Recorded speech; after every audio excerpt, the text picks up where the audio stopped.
Hello, everybody. Welcome to the Space Trio podcast. I'm Soda, And I'm KLMeri. and today we are going to discuss the animated series. Well, first two episodes, at least. Those episodes are Beyond the Farthest Star and Yesteryear. Yes. Um, Before we start talking about the episodes specifically, I'm assuming we both watched them recently, right? Yes. So before we start talking about the episodes specifically, I want to ask you, what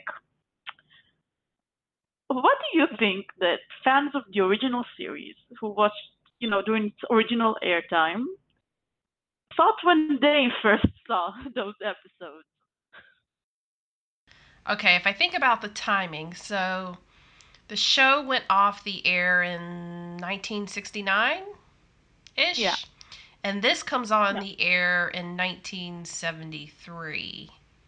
So it's really not been that long since the end of the original series. Yeah.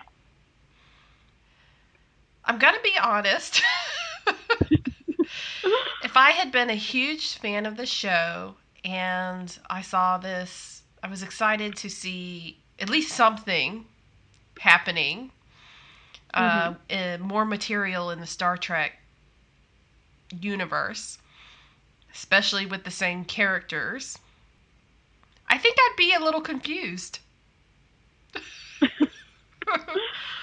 And I'll say that because, first off, I mean, well, I'm not even going to talk about the animation itself.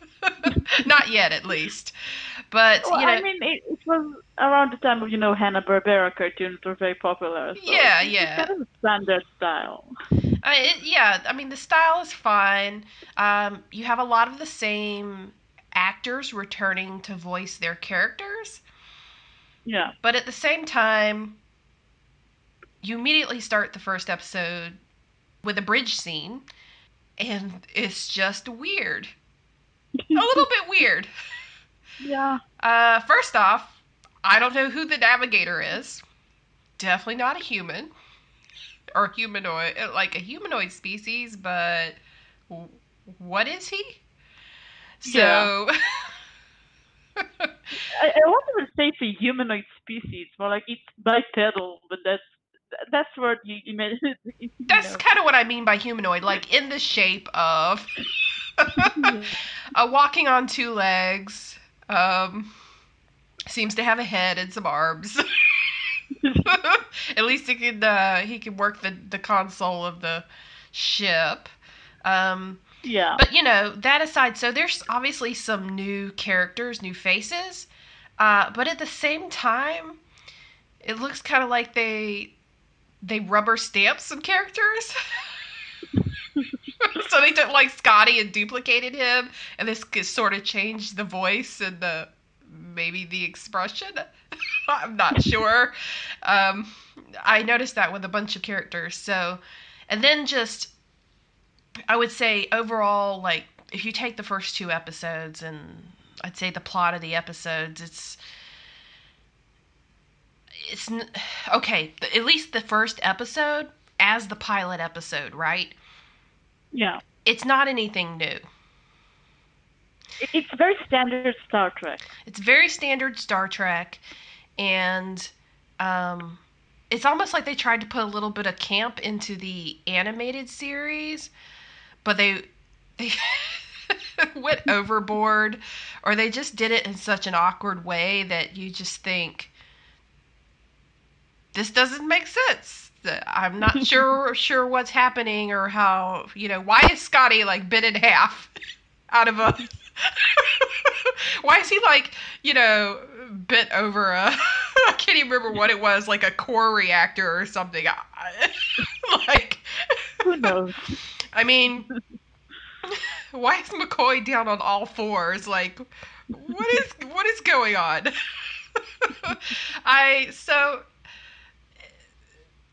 If I think about the series as a whole, it has its moments, okay? I mean, we'll see in the second episode that it can add some interesting backstory to some of the characters.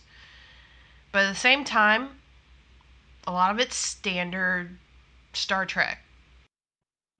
Yeah, but if I was a fan of the show in the 60s, and like you said, it's been, what, 4 or 5 years?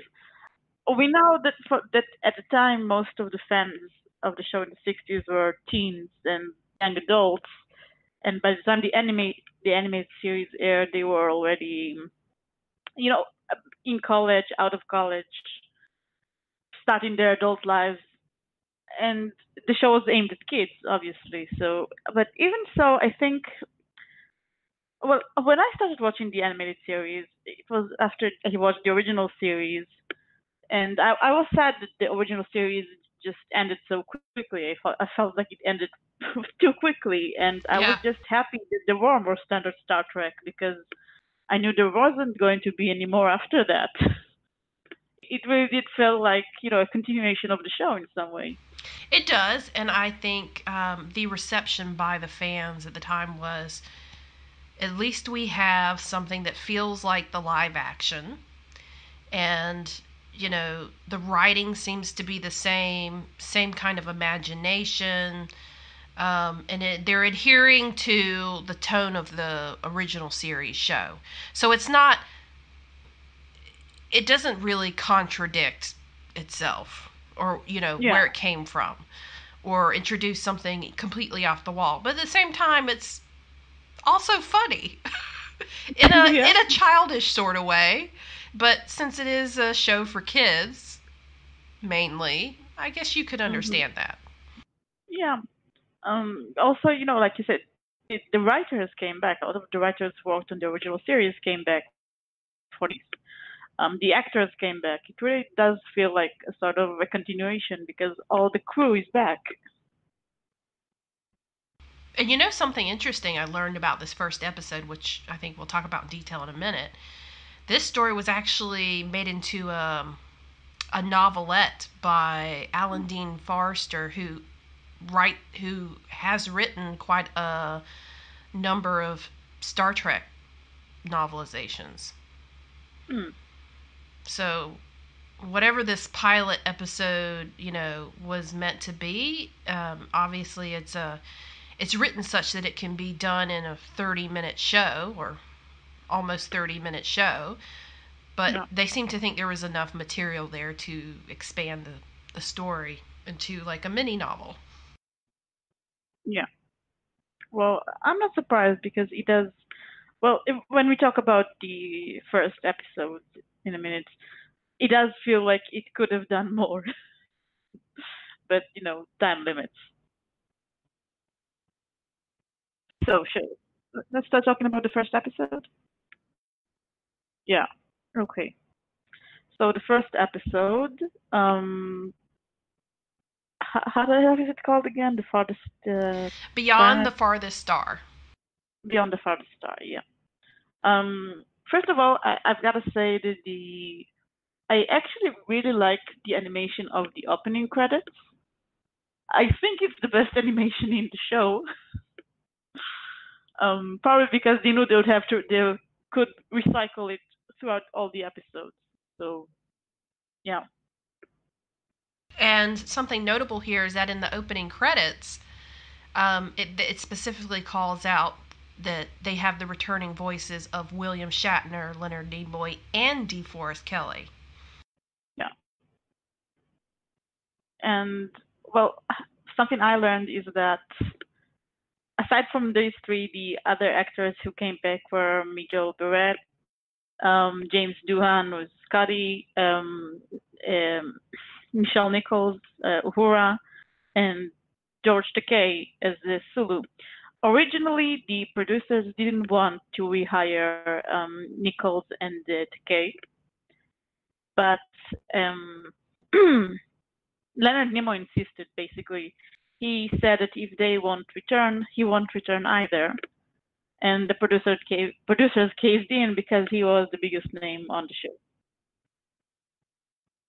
And James Doohan and Miguel Barrett basically voice their own characters of Scotty and Nurse Chapel when they appear, but they also kind of kind of the standard voicing actors for every other character that pops up. That's why some of them sounded so familiar. I was Yeah. actually, I'll be honest with you, when Uhura came on the screen for the first time in this episode, I listened to her and it didn't sound like Nichelle Nichols to me to begin with.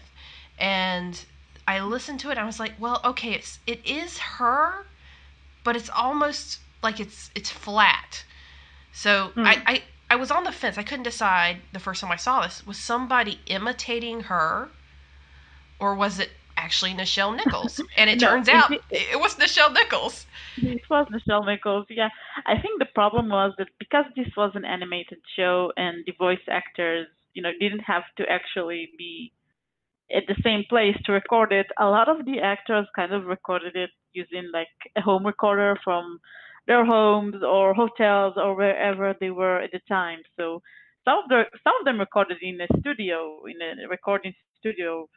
Those are the ones that sound kind of better, but others just recorded it, using a home recorder, so it doesn't sound as good. Like Shatner was famous for this. Shatner was really famous for never coming to the studio, always recording from like wherever he was at the time. That's why a lot of times Kirk's dialogue sounds kind of like tinny and weird because he didn't record it at the studio. Ah, but at the same time, I mean, he was not flat. He delivered it exactly as he would have had he been in the live action series. And I would say the same for Well, Spock. it's Shatner. Yeah, but the same for Leonard Nimoy, who's playing Spock, right? You can instantly tell that's Spock's character. Um, Yeah. and I think when I heard Sulu, it took me a second, but I was like, okay, yeah, that's definitely George Takei. But then it was Uhura, and to me, Uhura was the one who sounded the least like Uhura, even though it is voiced by Nichelle Nichols. Just Yeah. something that stood out to me. Well, Shatner, he likes to overact, let's say. But I think really it changes by episode because it really depends on where they recorded an episode. The voice quality isn't the same overall. That Yeah. I can say. Okay, so the first episode, the plot is pretty simple. The Enterprise gets pulled in by some kind of gravimetric anomaly, and they discover a dead planet and an alien ship, a dead alien ship around nearby. Investigate the ship, and they are attacked by some sort of entity, and the ship, the alien ship, uh, it gives them a warning before it explodes. Basically, they manage to get back on the Enterprise, but the entity comes with them, and they have to um, get rid of it and before they can leave back again. Um, it's an extremely simple Star Trek plot. Yeah. Very simple. I I laughed a little bit to myself when Spock does his analysis and comes back and says, "This is a 300 million-year-old ship." I was like, "Dang!" But even before that, oh, by the way, and McCoy appears on the bridge. Like you have everyone on. You have Uhura and Sulu and the captain and Spock. Basically they have now been pulled to this dead star and they have managed to get into orbit, and they come upon this ship, right, and it doesn't look anything like a normal starship, but they're just pondering it, and then suddenly McCoy's there right next to Kirk, and he goes, "That's the weirdest looking Yeah. spaceship I've ever seen. A spaceship." I'll be honest. When I first saw Yeah. it, I didn't think it was a spaceship. I was like, "Is that some kind of organic matter floating in space?" Because it doesn't look like your Yeah. It looks traditional like a jellyfish. starship. Spock does his kind of analysis. He comes back. It's 300 million years old. It's got some metal in it, but it's also not made of things that we have seen before. And so of course they beam over to take a close look. Um, It's clearly been destroyed. So each of the parts of the ship that look like they would have contained some type of crew are burst open from the inside. And can I pause here really quick and just say their spacesuits were not existent. Yeah. I just think, well, first of all, I'm going to say this. I think this is actually one of the strengths of the animated series, that they can have ships with crazy designs like the alien ships in this episode, because they're not limited by what they can produce, with special effects. They just draw whatever they want, and they can draw this crazy jellyfish looking ship. And actually, it turns out it's a ship for some kind of insectoid race. Exactly. Which is another thing. Yeah. They're walking around on this ship with just like this, yellow aura, which I believe is supposed to serve as their substitute for a spacesuit.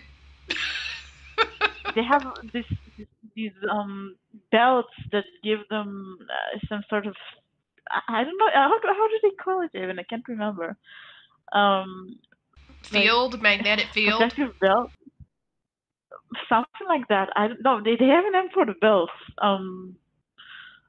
Well, it gives them some kind of protective field, those belts, and it's like that's very obviously because it was cheaper to animate than draw the characters in entirely new clothes.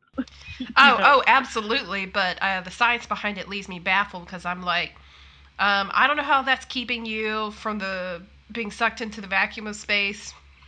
Like, good luck. So. And even bigger question is, how does the belt know what to wrap around in the field? Because later Kirk puts his belt on the comm system, and then he touches the belt, and then both he and the comm system get the magnetic field. So exactly. I don't understand what goes on with that. Yeah. It's insane. So as you said, they end up on this ship. They're exploring it, and they get this pre-recorded message. Probably, Kirk recognizes it maybe as like a captain's log, final captain's log. Yeah. And it basically starts to say, in their language, danger. You're in danger. Yeah. Basically something tried to take control of the ship, and rather than carry this entity to other parts of the galaxy, they decided to destroy their ship to prevent it from escaping this dead star, dead sun, or whatever it is. And so naturally, even though it's been there 300 million years, it starts to self-destruct right after they played the recording, and so they have to get the heck off that derelict ship. And when you know it, they take something back with them. Yeah, and the entity is basically like a green blob. Yeah, it's another one of those light. It's another one of those like energy cloud, evil energy clouds. Yeah, basically, yeah. But here's the question: was it evil? We don't know that answer. It just wanted off its dead star, from what we can tell. And in fact, it finally gives itself a voice, right, when it takes over the ship. Yeah, and it actually leaves some. That's part of the problem with the short episode. They leave a lot of questions unanswered. Like, yeah, the entity does some bad things when it gets on the Enterprise, because it basically tries to force the humans to take it out of the system, and of course the humans refuse to do it. Basically, they figure out that the magnetic field from the Death Star is affecting the entity. So they kind of drive the ship really, really close to the star, I guess. So the entity would get off, would be sucked in by the star. But then after the entity does try to cut off, how do we call it, the life support system. Well, right, because he keeps going, of the crew. obey me, and like Yeah, trying, like you said, trying to force them to get it off of this dead star to let it, get them, take it away, I suppose you would say. yeah, And they figure out the thing with the belt. Kirk manages yeah, to take his belt off and fling it over the console. They decide to look like they're going to do a suicide run right into the yeah, planet, and instead they slingshot themselves around it once the entity is forced off, and then go into warp, and off they go. But the last thing you hear in the episode is the cry of the pitiful entity being left behind, saying, don't leave me, I'm so lonely." yeah. And that makes you kind of wonder why. What was the entity actually trying to do? Maybe it was just very desperate. I mean, it's been stuck here for over 300 million years. It's very. It seems to be a very lonely area. Not a lot of people around. Maybe it was just lonely and desperate. Who knows? Maybe it had almost lost hope in ever being able to leave. It's Yeah, it's wherever it is, obviously trapped, and finally a little bit of hope comes along, and they immediately try to toss him back to where he was. So yeah, yeah, I totally agree. I think actions of the entity were in fact very desperate. They just completely turned that around with those last yeah, cries at the end. And I have to say, no one reacts to it at all. At all. yeah. This is extremely weird. I mean, the entity itself is like they never bothered to try and speak with it or anything. It's just you know, you have to leave, but I don't want to. Obey me, obey me. Yeah, I guess it surprised me a little that what was clearly a cry of desperation, possibly of help, that it went ignored, basically. That was actually the part that kind of made me laugh because of the swift change in tone. Because one minute the entity was crying, "Please help! I'm so lonely. Don't leave." And the other minute, suddenly there's this like the happy tune of the ending credits, and just what happened? They're like, "Whew, we got away. We dodged a bullet with that one." Yeah, And off they go, venturing into the unknown again. yeah. Um, but they can go on star charting, so everything is fine now. So, yep. Yeah. So that was the first episode. It was a whiplash. It was a whiplash. It had good parts. It had a lot of ridiculous parts. Yep. Some of the things that it did best, obviously, keep the tone of the live action series. It introduced more life forms that are hitherto unseen. Um, Yeah. more possibilities. It's just another example of the things that might be encountered in deep space, and they're just doing what they do best, right? On the Yep. Enterprise, they're explorers. So, Yep. explorers of the Exactly. unknown. On the flip side of that, Mhm. like I said, one of the things I noticed about the animation, and I'm sure it's due to the budget, is sort of like the carbon copy crew. Yeah. I noticed a few of them who, like, one who looked like Kirk, one who looked like Scotty, voiced differently, might have a different expression, like a. I think when they beamed back from the ship before it self-destructed onto the Enterprise, the person who was manning the console looked like so much like Scotty. I did a double take and went, wait a minute. Isn't he being back? What is he doing behind the console? And then I realized, oh, this guy has a mustache and is British. Yeah. So that's what I thought. I was like, is that Scotty with mustache?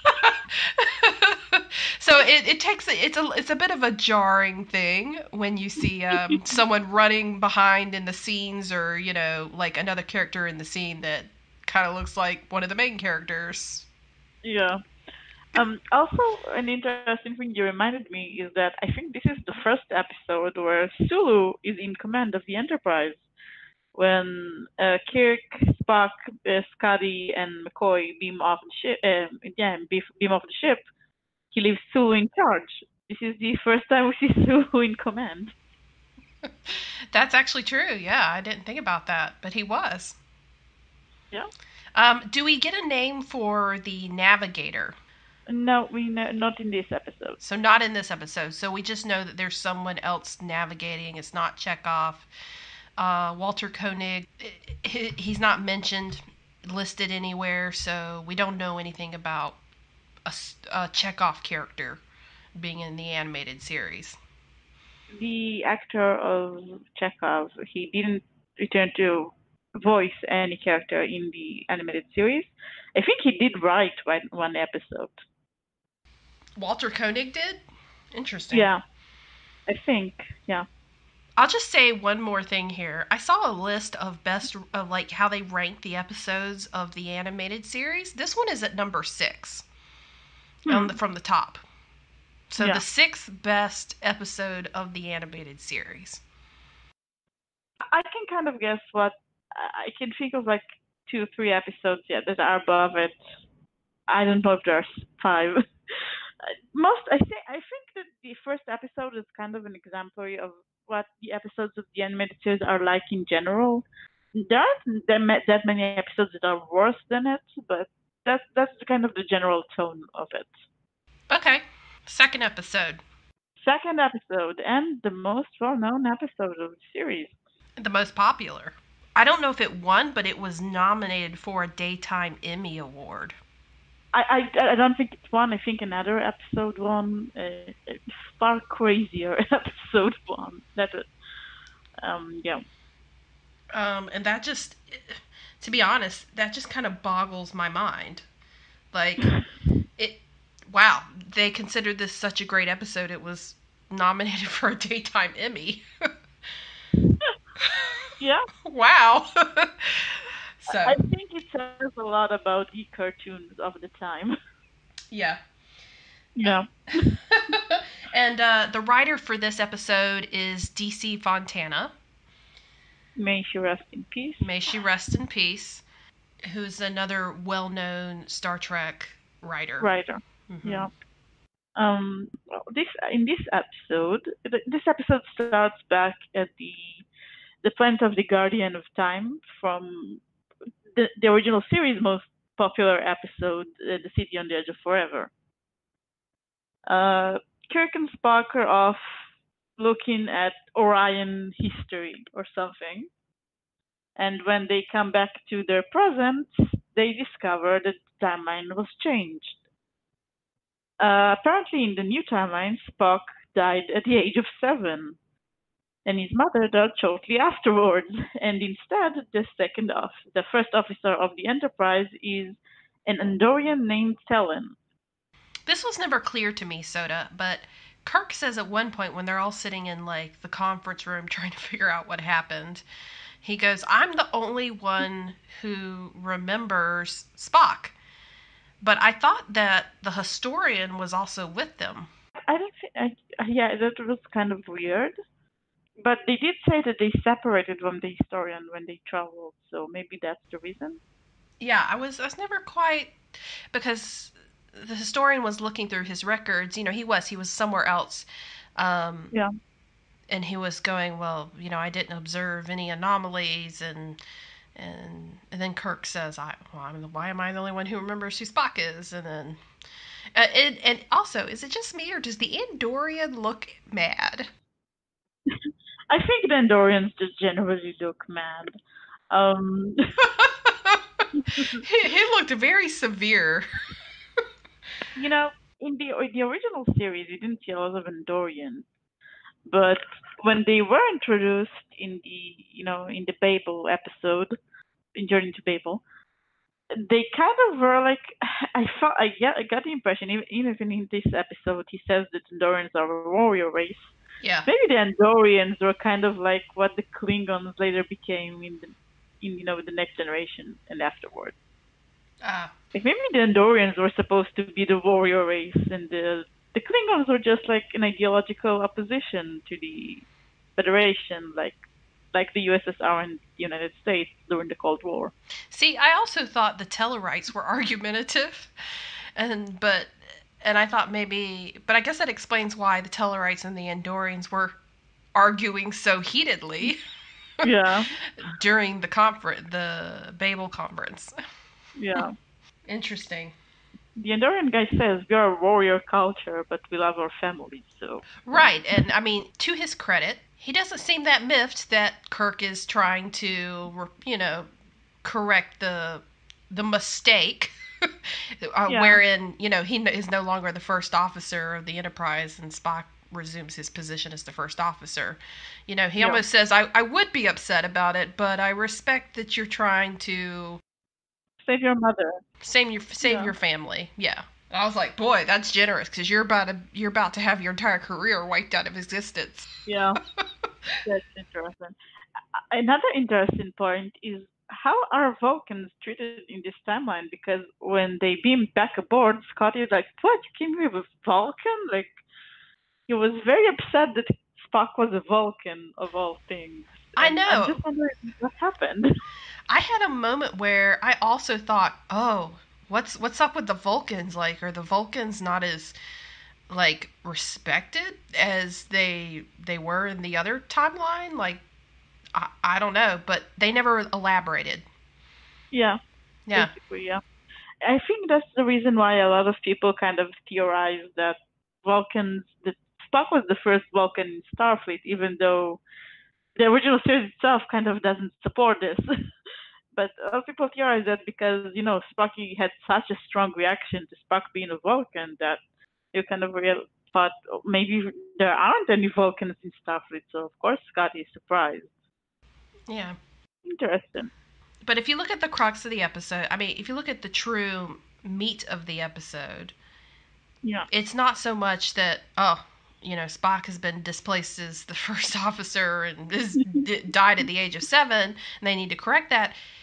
It really is more of a look into Spock's upbringing and Yeah. childhood, and just a better look at him as a character, because that takes much more, well, airtime of the episode, and also I think that's what leaves the lasting impression with viewers. Yeah, that's true. Basically, then Spock travels back in time using the Guardian, and he pretends to be. Actually, I kind of want to talk about that for a second. They kind of came to the conclusion that that's what he should do very, very quickly. Like that wouldn't be the first thing that crosses my mind. Like they just kind of, oh yeah, I remember being saved when I was 7 by my cousin. Oh, now I figured out that I'm actually that cousin, and I have to go back and save myself. Like that's very, that's a lot of jumping to conclusion going on there. But yeah, he travels back in time, pretends to be his cousin according to the memories he had from the age of 7, and basically he saved himself from a sort of maturation rite, I guess, for Vulcans who are 7-year-old Vulcans go through a maturation rite, I guess, where they have to travel the desert, a very dangerous desert in Vulcan, the Forge. They have to travel the Forge, and they have to survive this for 10 days without food or water or weapon. Yeah, I was a little shocked. I was like, 10 days? Humans 7-year-old. die in 3 without water. Yeah. Yeah, and we're talking about 7-year-olds. Yeah. Yeah, what happens is basically, first of all, we do get a good look about on the basically the Shikar, right? The capital city of Vulcan. Yes. Yeah, I don't know if it's a capital city, but it's certainly the biggest city. I don't know how you even can you even call it like. Does Earth have a capital city? I don't know. Let's just say it's where Spock grew up. It seems to be Yeah, set in like the foothills of some mountains and a yeah, desert. basically. And we get first of all, we see how the kids treated Spock as a kid. Yeah, how the Vulcan kids treated him, and it wasn't very nice. He was bullied a lot. Um, the kid actors in this episode, well, there are several kid actors. They play the kid characters, and they're not very good. They tried, they're kids. But yeah, he was bullied a lot, and I mean, their mostly he was taunts bullied. though. What their taunt to young Spock was he was an Earther. Yeah, they taunt him. They mock his mother. He gets very angry as a result, and then his father admonishes him for getting angry, basically.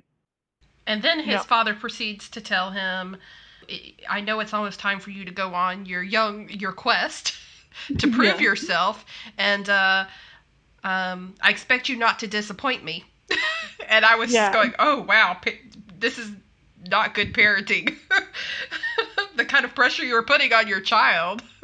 he actually told him, and other kids can fail the first time. You can't. Exactly. No pressure. No pressure, no. But we later find out that from young Spock himself that his father, like, his mother, in a way, supports whatever decision young Spock wants to make on whether he wants to be more Vulcan or more human. But his father is certainly pushing for him to be more Vulcan and expects that of him. And so Yeah, he seems torn because, as you can see, at this age, he is emotional. His control of his emotions is not nearly what it would be when he's an adult, right? He's not really started to learn that. yeah. Also, I think another interesting thing about I found about this episode is that young Spock, when he talks about his parents, he's like, "Yeah, my father keeps telling me to go through to do the Vulcan things, but my mom keeps sending me mixed signals. Like Yeah. she tells me to do what my father says, but then she does complete opposite, and she doesn't act like a Vulcan. So what am I supposed to do? Like, yeah, I guess that's kind of a problem. Like they, Amanda probably tried to let Spock have all the options, open, let him choose whatever he wants, but on the way she sent him such mixed signals, it just confused him. He didn't know what to do. Oh, and I did just want to mention that Mark Leonard returns to voice Sarek. Yeah, but Joel Barrett is the one dubbing Amanda. Yes. Yeah, Although they do make Sarek and Amanda look pretty much exactly like their live action counterparts in the animated yeah, series. that's true.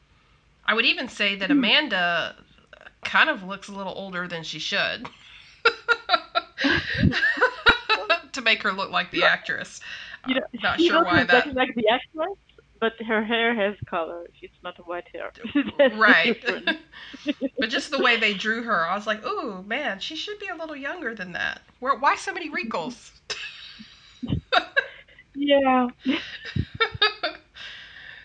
Also, we get to meet Aichaya in this episode.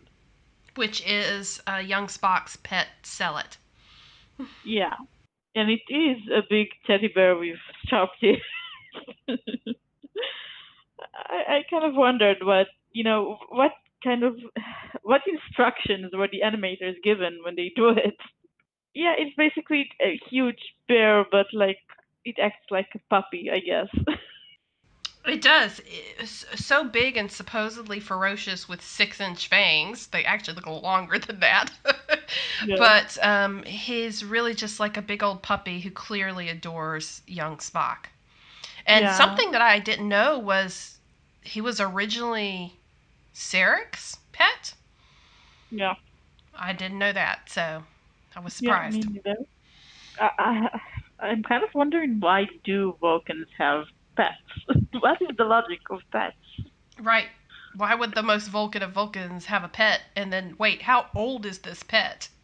Yeah, it's very old. Well, we know in this episode that it is very old. Yes.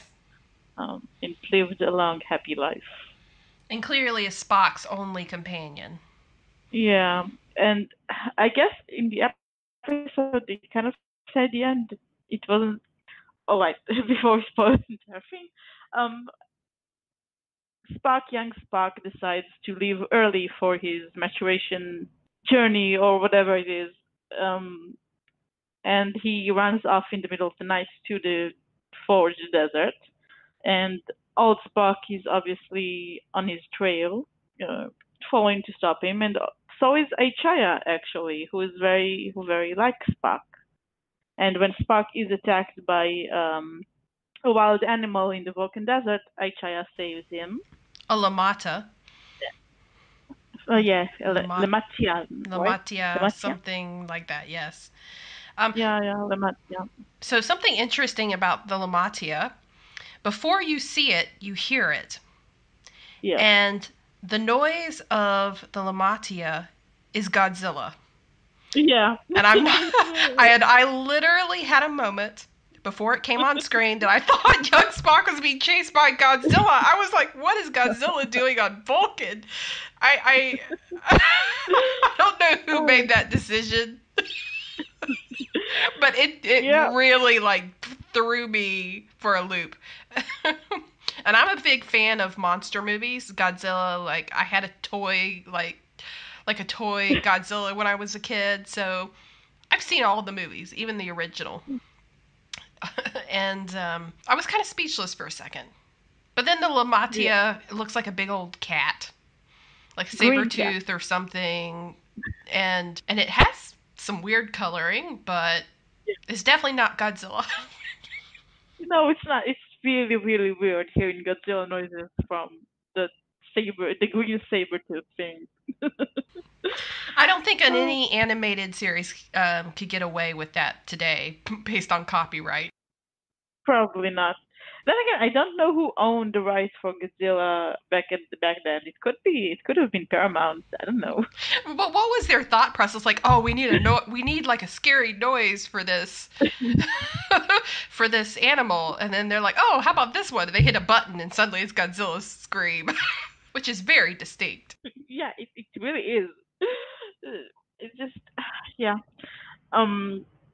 Anyway, apparently this Lematia creature has poisonous claws, and Ichaya is wounded while trying to protect Spock, and Spock tries to save it. He tries to save it by going to the village doctor or whatever and begging him to come along, and the village doctor is like, aren't you half human? And Spock is like, yeah, I heard humans have a thing called pranks. And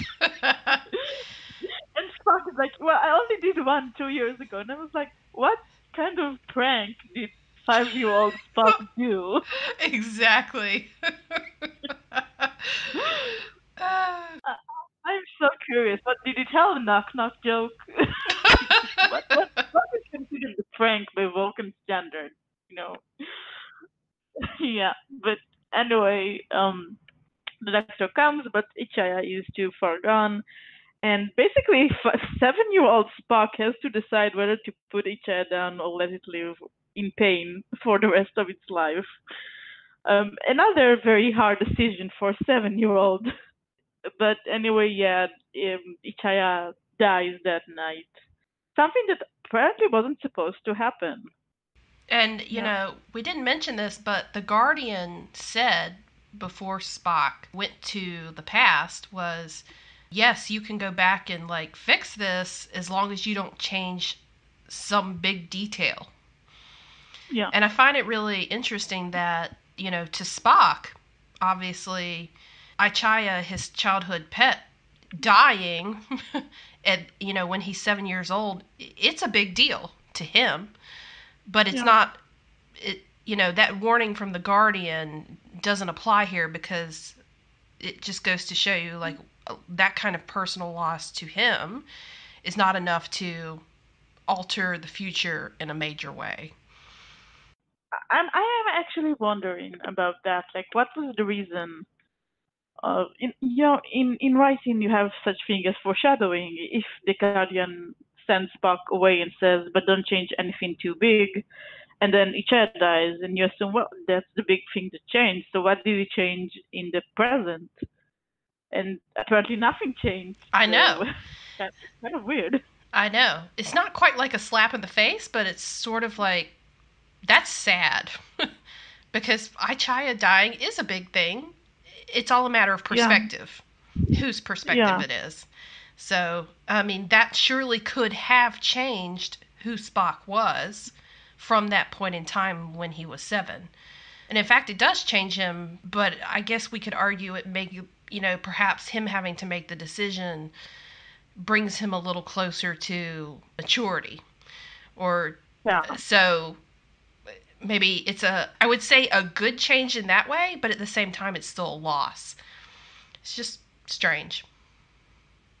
Yeah, Strange. and also when Spock brings back, little Spock to his parents, he's still pretending to be his cousin. And, Sarek says, "Oh, you've saved my son. How can I repay you?" And he's like, "Just try to understand your son a little more." And Sarek is like, "Well, that's a weird request, but I'll try to do it." And I'm like, first of all, well, thank God there was a cousin that asked you to do it, Sarek. Otherwise, you probably wouldn't have thought of that. you know. From his reaction, it was like, "Well, because you asked, I'll do it now." Yeah.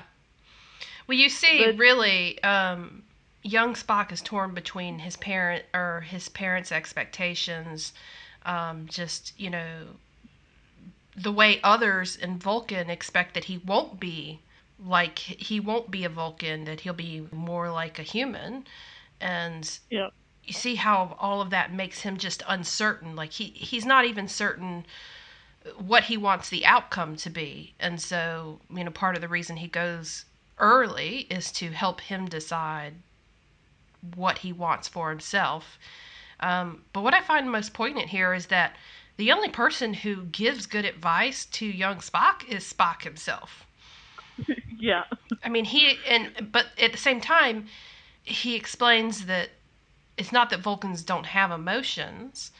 They just know how to better control them so that they don't influence their decisions. yeah. Um, and I'm like, why is like adult Spock having to explain this to his young self? Like, why is this not something the parent should do to help the child decide? I think that's because really Spock's parents just don't know what he's going for because they have never gone through it themselves. Like, yes, Eric married a human on Vulcan, but he himself is still Vulcan, and his wife is still like completely human. People don't expect her to be Vulcan, and they don't really expect him to be human. So there's no like pressure there. They're both adults, so they're better capable of handling whatever pressure there is. But neither of them kind of knows what Spock is going through. Amanda thinks she's doing the right thing by allowing Spock to have freedom to decide what he wants, but Spock is like 7. He doesn't really know what he wants. And to be And honest, young Spock already has the impression that his father wants him to choose to be a Vulcan. exactly. And his mother isn't like very strongly opposing this because she's trying to respect Vulcan tradition. She is living on Vulcan after all. Yes. So that all leaves Spock very, very confused. And also kind of the fact that he had to choose what to be at the age of 7 is very, yeah. Harsh. yeah. Um like yeah, just And he has to choose it on a 10-day journey in which he is starving and thirsty and fighting the dangers of the desert. exactly. Literally. I mean, like you said, the whole line of others may fail, but you cannot. Yeah. Wow. You better come back alive and with a decision made, and it better be that you're going to be a Vulcan. I mean, that's pretty much the message there. Basically, yeah. Yeah. And like I don't even think like Sarek had bad intentions. Like his point was probably like other kids can fail and try again, but if you fail once, no one is going to think of you as a real Vulcan. Which Yeah. it's probably true, but it's also something very, harsh to tell a 7-year-old. So, can we talk for a moment just about who Spock claims to be when he shows up? Yeah, He's pretending to be a cousin of the family that no one's ever met, from a branch of a family that has never been mentioned before. yeah. Um, and I guess Sarek seems surprised, but just immediately accepting of this strange cousin in his home. I think because like he said, like he mentioned two people who are probably in the family, He said like this. T'Pel and someone else. Yeah, I don't think he meant like the T'Pel we saw. I think he meant like an ancestral T'Pel, Yeah. maybe. Well, it's And I looked it up. It's T apostrophe Pel. yeah, So it's an entirely different type of Vulcan than who we've met. yeah. Yeah. So it's like, yeah, he's talking about T'Pel. He mentions ancestors, and he says he's on his way to, an ancestral. That's also very interesting. He says he's on his way to a shrine to honor their gods. Yeah. I don't think we have ever heard another mention of like serious Vulcan religion besides that. Yeah. And I think the Vulcans generally don't like lie. So when a Vulcan who seems to be very Vulcan just comes by and say, "I'm your distant family. I'm on my way to our family shrine. I'm just passing by," and yeah, he didn't even ask to stay in their place. Sarek is like, "Yeah, sure, come stay in our place for a while on your journey." And it's like, I guess it's like there wasn't really a reason to suspect him. That's what I'm Well, saying. not until he disappears at the same time young Spock does, and then they Yeah, want to send for the authorities. exactly. Like he didn't seem to give them any reason to suspect, so they didn't. I mean, it's logical. Yeah, And the name he goes by is Salak. Selleck. Yeah, it's a fun thing. Salak in Hebrew means like beet, like the vegetable. So Selleck is an interesting choice, and I'll tell you why. In the Abrams verse, who we call Prime Spock from the original series universe, Yeah, is thrown into this alternate universe where there is also a Spock, yeah, and he's Ambassador Spock at this time, right?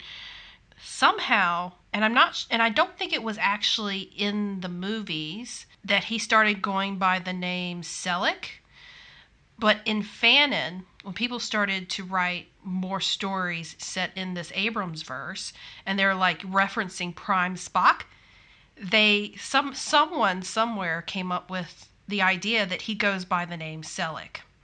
hmm, And I could interesting. never figure out like how that name came to be. Like, okay, like I just knew as a fan when they're like, oh, Selleck is doing so and so, or he's like, call me Selleck. That's Ambassador Spock. That's Prime Spock, and it just became a fanon thing.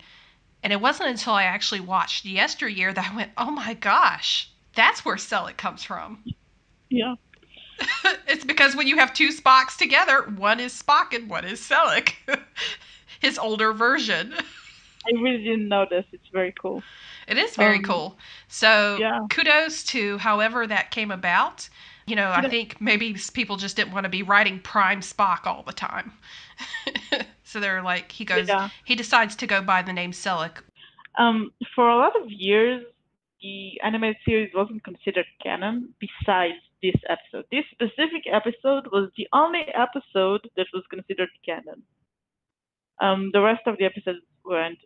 Right now, they kind of changed the rules. They decided that actually the entire animated series is considered canon. Like, well, there are other details that come up in Discovery and so forth. I mean, I guess the reason is because this episode was so successful and is kind of much better written than most other episodes. But I am wondering why only this episode? It's a very interesting question to me. What is it that only this episode has to be canon and the others can't? According to Gene Roddenberry, by the way. I don't know. Oh, another thing that's interesting, and it just brought to mind, I actually wasn't surprised when I saw the scene where young Spock was being bullied by three Vulcan students, because the same thing happens in the first Abrams verse movie. That's Hmm. one of the throwback scenes to a young Spock. Is he's basically like a student, looks to be the same age, and there's three other students who are bullying him, and he loses his temper and hits someone. So it's another throwback to this episode. Yeah, I think the reason is because in recent years the animated series has become like because it became canon because I don't know, there's some sort of resurgence for it almost. Like a lot of people are kind of discovering it for the first time. Kind of, oh, there is more original series we didn't know about. And yeah, it's kind of stupid, but it also kind of feels a lot like the original series with the original voice actors, the original writers. And I think it might be because, the generation is going, basically, the actors are dying off. We Mm-hmm. won't get new content from them, but then we discover there is actually more content. It was always there. Mm-hmm. I also find it interesting that they decided to bring back the Guardian. Do you know what I mean? Yeah, Like, they've discovered this time portal. And, something major almost happened. Majorly bad almost happened. That they yeah, were able to go back and fix it. And you would think with something that powerful that you would not want to tempt fate again. But here we are in the beginning of the episode. They're just like, part of their mission is like going back in time to observe without changing anything. And I'm like, that's a huge risk to take. it is. Yeah, it is weird. I mean, I'm kind of happy it came back the its entire existence because it doesn't come back in any other show, and it's like I know it's dangerous, but it's also this huge thing that no one ever uses, even though it could be used. Like didn't doesn't the Romulan Empire want a piece of it? Doesn't the Klingons try to take? Why does no one care that there is a huge portal that can take you anywhere and any time?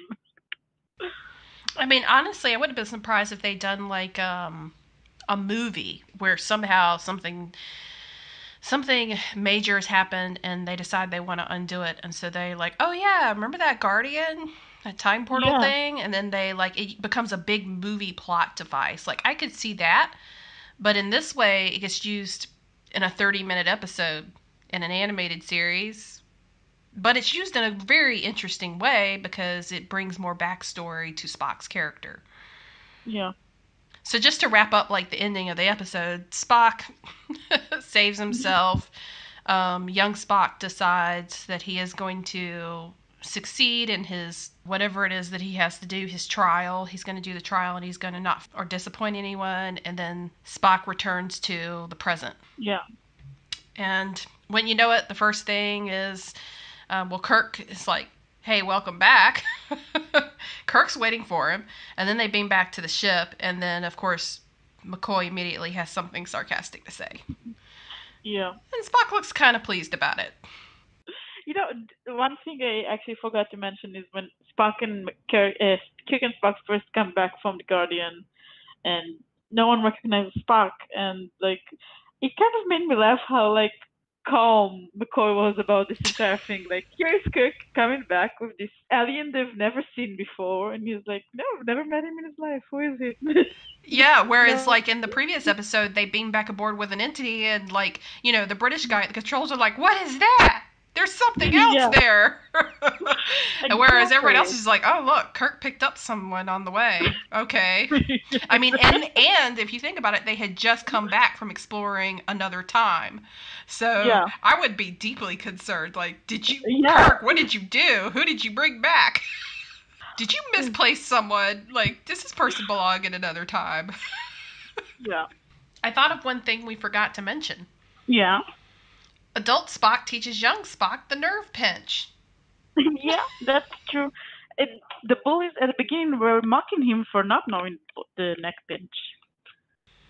And then don't forget, adult Spock took out the Lamatia by jumping on its back and giving it a serious Vulcan nerve pinch.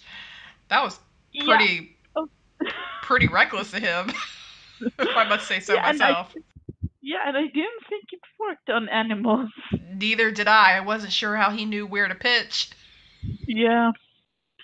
Apparently everybody has a nerve in their neck that you can pinch. That's how he took out the wild beast. Yeah. And then of course we end the episode with young Spock proudly announcing that he has learned the nerve pinch from his cousin. Yeah, and he's going to demonstrate it to his bullies. Oh yes, let's not forget that Marty's going to demonstrate it. Sarek doesn't seem to have anything against that. Makes no Yeah. comment. Another thing is that we saw in this episode another alien, basically, the bird guy. Yes, yes, another one in almost the same color as the alien from pilot episode. Except this one has wings and is feathered and is definitely like a upright bird species. Yeah, and it seems to be a Starfleet member, so maybe its species is part of the Federation. So what species was the female next to him? She seemed to be human. I mean, she had a pink streak in her hair, but apart from that, she seemed to be human. Ah, maybe it was just the clothes that threw me off. Maybe, I mean, she could have been not human. There are a lot of aliens in the original series that like look exactly like humans but aren't. Yeah. So yeah, that was Yesteryear.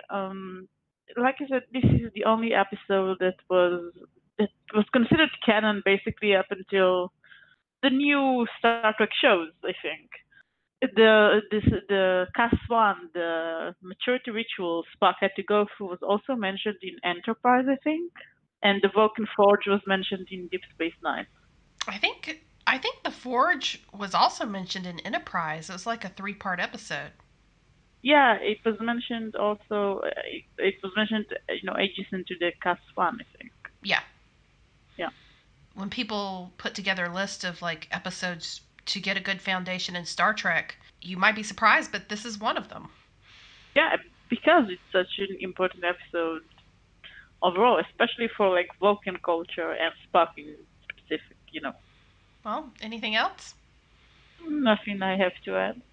I think if we look at just the first 2 episodes, Soda, really, one is just a normal like fight the space alien of the day. Yeah, And the other one is a Spock episode. exactly.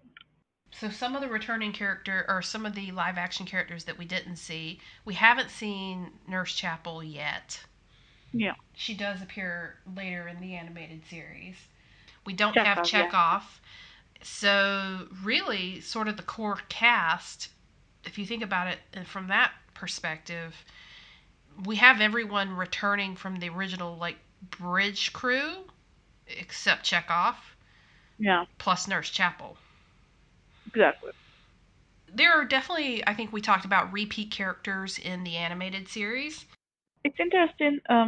Even in the episode we saw now in Yesteryear, there are several episodes in the original series, in the animated series, that are like callbacks to episodes in the original series, or continuation of them, even if they're not, even if the characters themselves don't return. Like there's this episode, there's an episode that like is the continuation of the Vacation Planet episode.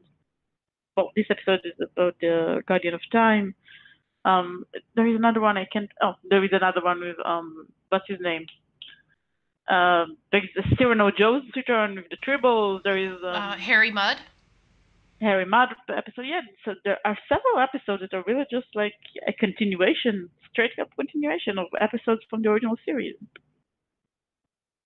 And yet they weren't considered canon. Yeah. Very interesting. To be honest, the only one that really stands out to me is like I think there's a McCoy episode.